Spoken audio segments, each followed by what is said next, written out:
What's up, guys? Today we're not going to waste any time. You want a stronger deadlift? I got a bunch of tips for you. Let's hop into it.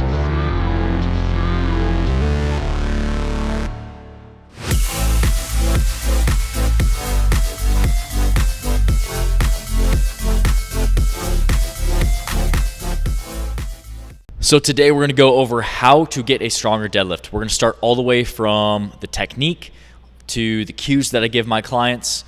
And then also we're going to talk about how to structure your workouts, what specific rep ranges you need to be lifting in order to build a stronger deadlift. One bonus tip that is going to make a huge difference no matter how good your program is that you need to be eating enough protein in your diet to build muscle.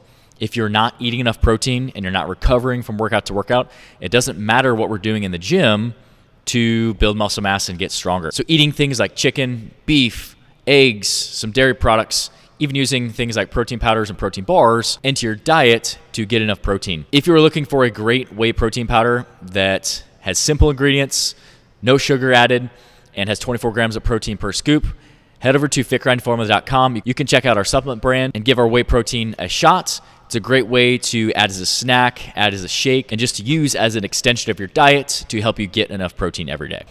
First things first, let's hop into the form. This is one of the most crucial pieces of the deadlift because the deadlift is a very technical movement. If you get the form wrong, none of the other things are going to matter. So that is exactly where we're going to start. Now, the deadlift is a perfect combination of a squat and a hinge. And a lot of times people try to squat the deadlift too much, or on the opposite side of the spectrum, they try to just lift it up by whatever means possible. They're rounding their back. What we want to try to do is we want to learn how to effectively hinge from our hips, and that's not very familiar for a lot of people. So one movement that I would definitely take some time and invest some time in learning is the Romanian deadlift.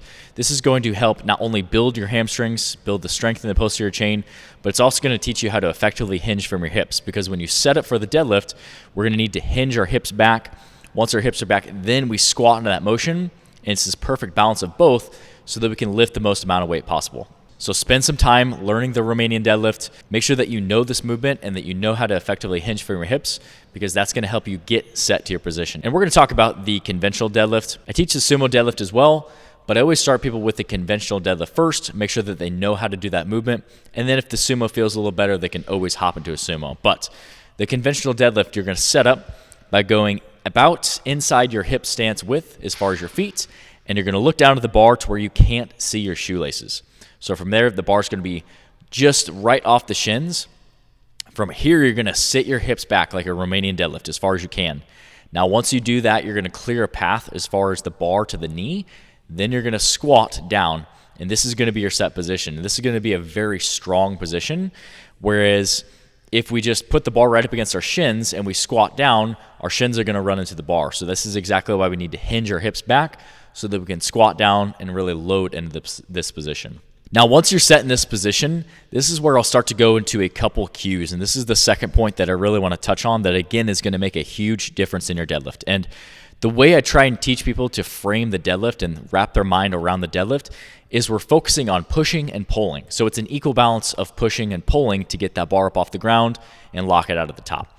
We don't just want to pick the bar up because we're going to lose tension, we're going to use our back, and we're not going to be able to lift as much weight as possible. But then again, we also don't just want to squat this movement. So like I said, it's the perfect balance of pushing and pulling. So the first cue that I'll start with is I'll tell people to brace their core. Imagine like someone's going to come punch you in the stomach.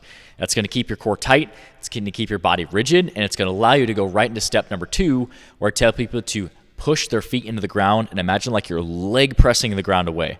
This is going to help you utilize your legs as much as possible. It's going to help you minimize the amount that your back works, and it's going to help you lift the most amount of weight possible.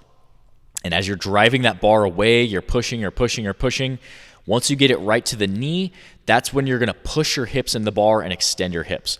And this is going to help take out any funky sort of movements that start to happen once we get that bar to the knees, where some people try and like shimmy or they'll try and really throw their back into it. But if you think of breath, brace, push your feet into the ground as hard as you can, and then once you get that bar to your knees, you're going to push your hips into the bar just like you're doing a hip thrust. And that is going to help you lock out the movement, and that is going to help you effectively lift the deadlift with your legs, lift the most amount of weight possible, and also minimize the amount that your lower back is going to work in this movement. Overall, the deadlift is a great movement. It's a great exercise to build strength and mass in your lower body if done correctly. If it's done incorrectly, it's a great way to jack up your back, and it's an exercise that frustrates a lot of people because they don't have the form, they don't have the technique down, and they're not using the right muscle groups. So once you have the form down, you have all these cues down, then really all it turns into is just strength acclimation. I would recommend that most of your training should be done in that like 1 to 8 rep range. Primarily, if your goal is strength, probably that 1 to 5, 1 to 6 rep range. This is going to help you acclimate to heavier weights, get used to heavier weights, and make sure that your form doesn't break down. So just because we can lift 400 pounds or 500 pounds, but say our form just goes to trash and we're using our back, that doesn't mean that you should do that. You should always make sure that you have the technique down first, because that is your base, that's your foundation.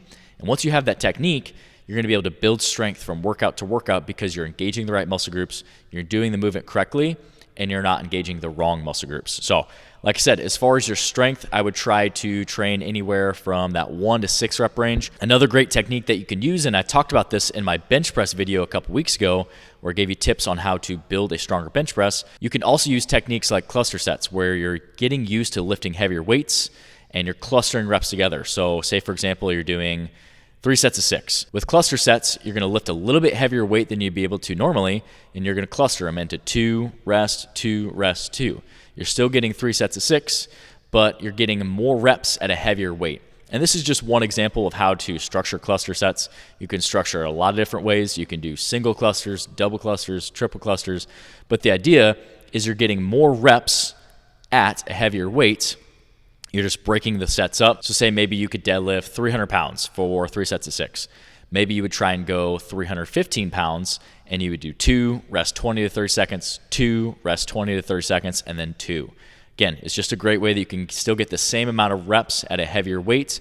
It's not something that you always want to do every single workout, but it's a great little thing that you can throw in to add some spice to your workout, to add a little more strength adaptations, and just build some strength on the deadlift. So overall, these are all the tips that I have and cues that I use for my clients to build stronger deadlifts. If you have any questions, I'd be happy to help out any way that I can. Just make sure that you let me know down in the comment section below. Like I said, I'd be happy to help out any way that I can. Make sure that you go check out my bench press video next in case you missed it. I'll leave it at the top of the screen here. In this video, I go through everything that you need to know to build a stronger bench press. So thanks for tuning in, guys, and I'll see you guys in the next one.